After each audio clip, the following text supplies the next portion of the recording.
আজি ভতিজা বোৱাৰীজনীয়ে মোক প্ৰেজেণ্ট দিলে এইটো বেগ। ইমান ধুনীয়া লাগিছে।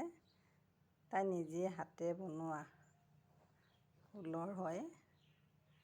নিজ হাতে বনোৱা প্ৰেজেণ্ট দিছে, মনটো বহুত ভাল লাগিছে। আৰু বেগটো বহুত ধুনীয়া। এই চেইন এডাল আছে। এনেকৈ বেগবিলাক তাই বিকিও আছে। সেইদিনা মই গৈছিলোঁ, মোক এটা প্ৰেজেণ্ট দিলে। মই ভিডিঅ' এটা কৰি ৰাখিলোঁ। কাৰোবাৰ যদি পচন্দৰ হৈছে, দৰকাৰ হয়, তেতিয়া কমেণ্টত জনাব। বেগটো চাওকচোন, বহুত ধুনীয়া। এইটো ফুলৰ হেৰি দিছে, ফুলে কৰি ফুলপাহ লগাই দিছে। এই ভিতৰৰ ফালে সৰু পকেট এটাও আছে, চেইন লগাই দিছে। বহুত মৰম লাগিছে বেগটো।